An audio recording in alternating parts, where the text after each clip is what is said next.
Just yesterday I heard that Dr. Houghton, who was one of my teachers in seminary, he passed away. And it struck me in a way that I didn't know that it would. It's not like I was in touch with him every day, but when I heard that he passed away, it sort of raised certain feelings and certain thoughts that I'm still trying to process. But immediately my mind went to what I have learned from him, his impact in my life. And that inspired me to put it down, like think about what he has done for me and many students like me. And this video, and perhaps a few others like after this, will be my opportunity to share what I have learned from Dr. Houghton. But I've put this video, and perhaps the videos that come after it, under the series title Lessons Outside the Classroom, or what we learn outside the classroom. And if you're a teacher, you will know this. And if you're a student, you will eventually know that ultimately most of our learning in a seminary happens outside the classroom. Most of it. In fact, for me it was like 80%. I learned outside the classroom, which includes library, which includes friends, relationships, which includes watching teachers, which includes living in an environment and going through those challenges. There's so much that we learn outside the classroom. Now, I'm not trying to say classroom learning is not important. Of course it's important. It's good we teachers prepare and teach. But it's more than that, even if it's 50-50. Classroom education is important, but outside the classroom is even more so. And who did I learn that from? From many people, but especially from Dr. Houghton. And I want to share a few things that I learned from him. But this video is not a video to honor Dr. Houghton. I'm not doing this to say, oh, he's such an amazing person and we must honor him and we must keep his memory alive. Personally, I do honor him. Personally, I do value him. So the focus of these videos are not to honor Dr. Houghton or to honor individual teachers, but to highlight the importance of what we learn outside the classroom, but in a more personal way, sharing what I learned. And I'm using Dr. Houghton as an example of what I learned outside, so that I hope if you're a teacher, you yourself will be inspired to spend more time with students outside the classroom.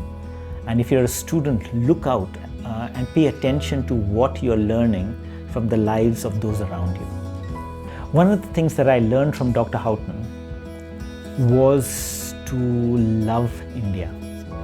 Now, this sounds strange. I'm an Indian. I've been born here, brought up here. My entire life is here.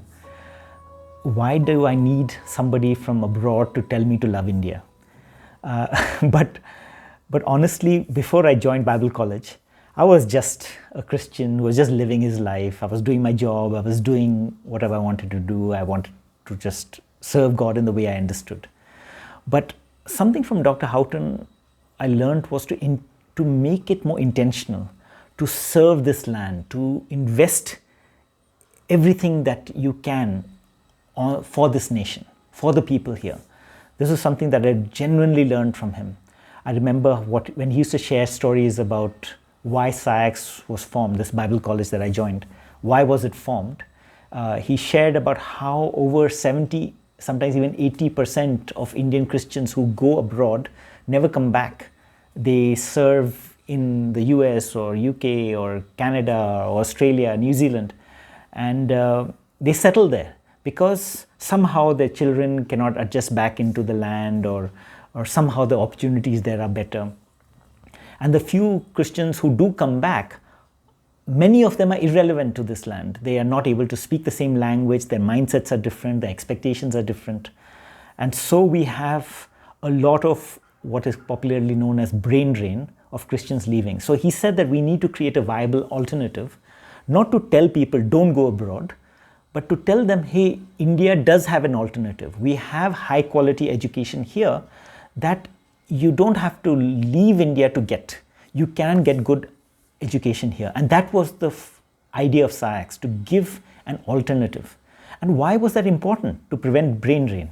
And when I heard that, I agreed. I did recognize the value of investing in this land. If the Lord has given me a mind, if the Lord has given me some skills, then which better place to practice it than the land in which I was born, especially when the needs are so high. Now, I'm not trying to say going abroad is bad. That's not what my point is. I mean, God will lead whoever He leads. And it's not just Christians. Everybody goes. Muslims, Hindus, everybody goes abroad and they don't come back. It's not like as if only Christians do that. In fact, then if you look at the NRI population, it's filled with people who felt that there were better opportunities abroad and they left this land. And that's their choice, and it's not to be critical of them. That's the freedom of global commerce, that we can go.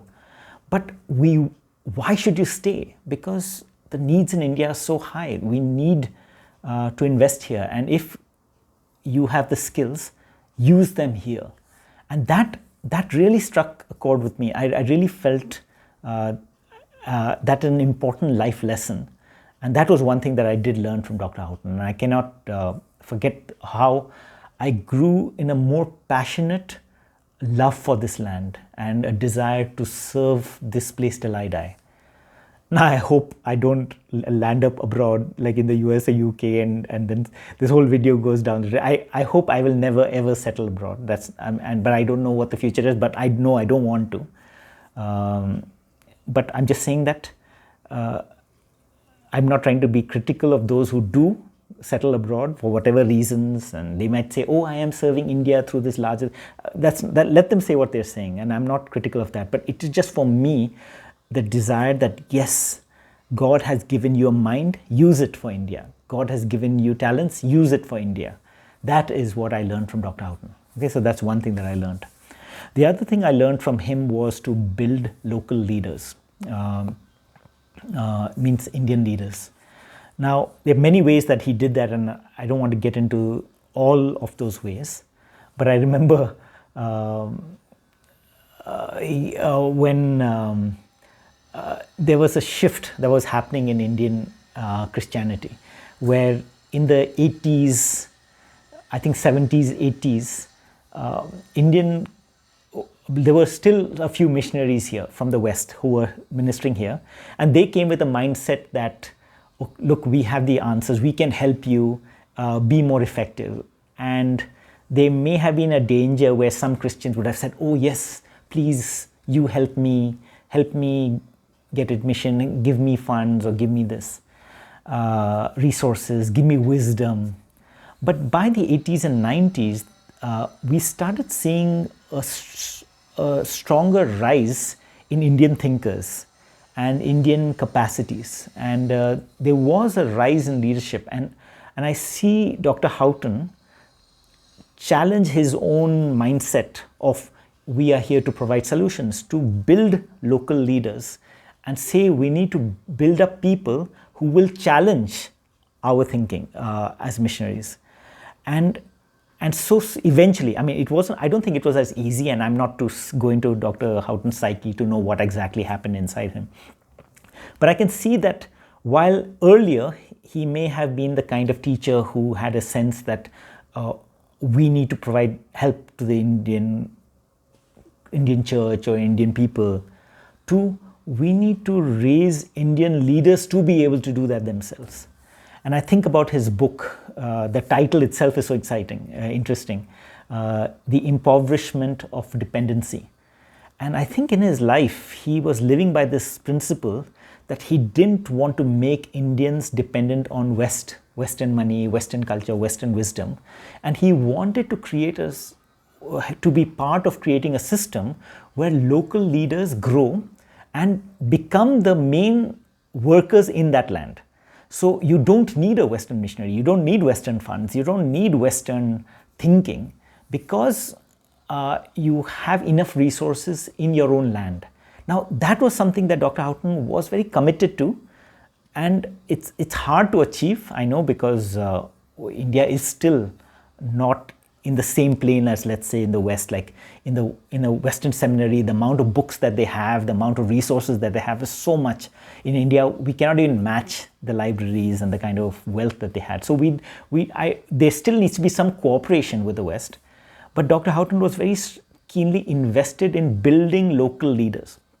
So I think in that, how does he do that? Apart from many other things, there's one thing that he did in the college that he was teaching in SAIACS, where he was the principal. He started what was called the faculty in training program, where he would take who he felt was the best and the brightest students and call them and invest in them and say, hey, we want you to become a teacher at this college, SAIACS, and we will fund your PhD. And you come back and you become a teacher here. And if you see the kind of people that he's trained, that project was there. There were a lot of people who, if Dr. Houghton hadn't done that, we would have never gotten those leaders. We would have never gotten those teachers if Dr. Houghton and the administration at that time hadn't pushed for this. A case in point is Dr. Havila Dharmaraj, who's a professor of Old Testament at SAIACS. And she was, I think she was a chemistry teacher and who joined SAIACS as an MA student. And Dr. Houghton, I don't know whether it was him or others who basically said, hey, Havila, you have talent. We would like to support you for your PhD. But that program was started by Dr. Houghton of supporting local leaders and build them towards a PhD so that they can teach in a place like SAIACS. And Dr. Havila is now probably one of the best Indian Christian teachers of the Old Testament that we have. And that would not have happened if she was not built towards that, if resources were not invested in her. And that's something that I remember valuing. Like that, Dr. Houghton has invested in a lot of people, including me. And I'm not trying to say I'm the best and the brightest, but he actually chased after me and said, hey, we would like to invest in you. And at first I said, no, I don't want to. But others, apart from Dr. Houghton, also encouraged me to take this seriously.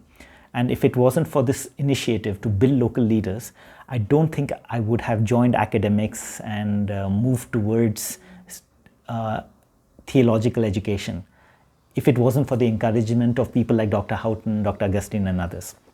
So that was an example of practically building local leaders. I think it's a very significant thing that happened, that he was not just trying to help SAIACS, he was trying to build Indian leaders and Indian thinkers. That there were a lot of people who have benefited from the faculty in training program in India. The other thing that I learned from Dr. Houghton outside the classroom was to improve Indian Christian thinking. Now, here's a bit of a risky thing. Why am I saying that? What is a foreigner, what does a Westerner have to say about Indian Christian thinking? I mean, who is he to teach me what is Indian? But you know, you can talk about, I want to serve India, I want to help India. But what? What do you want to help India? Towards what? Now, yes, you might say gospel and all that, but these are two big words. In practical sense, what? And you know, in 1980s when SAIACS started, Dr. Houghton imposed this new rule that the faculty and the students and the service staff, the people who work in the college, like the malis, the cooks, the sweepers. I'm just using these titles because in SAIACS we don't call them that. But the service staff are all equal in value and we all eat together. Now, it's one of these most normal things that, yeah, of course you're eating together, what's the big deal? But in education and even in Indian thinking, there is this difference where a teacher is superior to a student, is superior to a service staff. And some colleges prioritize the teacher, some colleges prioritize the student, but hardly any college prioritizes the service staff, the people who are the support. And Dr. Houghton made them a very significant focus in the formation of SAIACS. He gave them value, he gave them an identity, he gave them focus, he would spend time with them, he would work with them. And like literally work with them means every Saturday he would do mali work. Like he would be sitting gardening with the gardeners.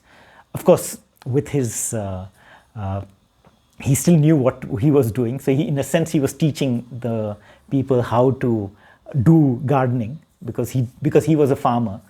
But at the same time, the fact that he valued the service staff as a very integral part of the college was a very important lesson for me as a student to understand what a Christian institution must be like. It's a place where everybody is equal. There's no point saying the gospel says everybody is equal when you don't treat people like that. And in reality, I've seen a lot of differentiation in Christian organizations where the pastor or the leader is held in reverence and the lower people, the congregation is held lower, and then the service staff are almost ignored or even mistreated. And that is unacceptable. And this is something that I learned from Dr. Houghton, that equality must be practically lived. Now, yes, we may improve it and we can always find flaws here, there, that kind of stuff. But honestly, at that time, there were very few places that were radically living a life like that. And it's not that it was the only place. There were other places in India that were trying to live with equality. It's not like SAIACS is the only place. But in an educational institution, SAIACS was one of the few places that was trying to bring equality, to the point where I remember one teacher actually complained that we teachers have no value. It is the service staff have value here. And I was like, it actually was so funny because the teacher was wrong. I mean, to complaining, the teacher should have been happy that here is a place where the poor are given more value than you teachers. And that is something as a student I remember thinking, yeah, that's how it should be, where the poorest of the poor are given value above the supposed teachers or the supposed students who should gain via the clients, and we should get our rights. It was to lift the people who are helping build the college, to give them respect, equality, and even sometimes more than equality, to give them value and honor, so that we learn that ultimately, no matter what we know, it is how we treat one another that is more important. And so that is something that I learned from Dr. Houghton, that we do need to value the service staff, and it was an important lesson for India. You see, it was in India, the differentiation is still there, but we need to break that differentiation. We need to treat everybody equally, and especially as Christians. I mean, it's not my place to tell how another person should do, but as a Christian, if we truly believe that everybody is equal, we should treat everybody equally. In the same way, Dr. Houghton very strongly encouraged women to be preachers, women to be teachers, women to be leaders. Even spouses who were the students who were, the men students who were there who came with their wives, he would strongly encourage the wives also to study, wives to learn, and to see the women and the men as partners in ministry, rather than just the men being the pastors, but the women are also part of that ministry. In the same way, you see the way he saw his own wife challenging him and he giving her value. You could see that in an Indian context, to value the poorer classes, to value the women, was an important cultural shift at that time. You have to think 1980s. Now today it may be more cool to say that. But in that time it was very rare, and he stood for that. And as a student who came in the late 90s, it was still a very unique position that I learned from Dr. Houghton. And I really embraced, I said, yes, equality should be considered an important spiritual goal. The other thing that I learned from Dr. Houghton that challenged Indian thinking, that India needed to grow in, is how he resisted any temptation to give his name value above the name of God. So he refused to allow any building to be named after donors. He refused to allow his own name to be put on the board, founder of this, and his name to be put on the board. And he said we need to fight against this feeling that our name should go up there. And I think of so many organizations and people even Indians who've gone abroad and set up organizations on their name. And Dr. Houghton was very strongly against putting his own name in an organization as a header. And he kept saying, this is the Lord's doing, God's doing. It's not my doing. I am not the founder, in the sense this is what God is doing and I'm just the servant. And even Carol Houghton, his wife, would say the same thing. And in an Indian context, it was a very important thing to challenge, because I found that many Indian organizations wanted to honor the man, wanted to honor a person, give him a plaque, name a building after him, and I don't know if that will eventually happen also. But Dr. Houghton stood very strongly against that. I remember some time back, somebody said, let's make write a book and in honor of Dr. Houghton. And I remember thinking that Dr. Houghton would not like that. He didn't want to be honored. It's not like as if he wanted a book in his name and people write for him. That was something that Dr. Houghton very strongly resisted. And he felt that needed to be challenged in our culture. And I think, this hero worship, this worship of this one man or this one guru or this one person who is so great and he has the answers, Dr. Houghton was challenging that. And I think I learned that from him as well, that not to lift one person up as if he's the founder or he's the main teacher or he's this, but to be realistic about our human heroes and said, yes, there's good, there's bad, but we do ultimately need to focus that this is what God is doing. It's not what human beings are doing.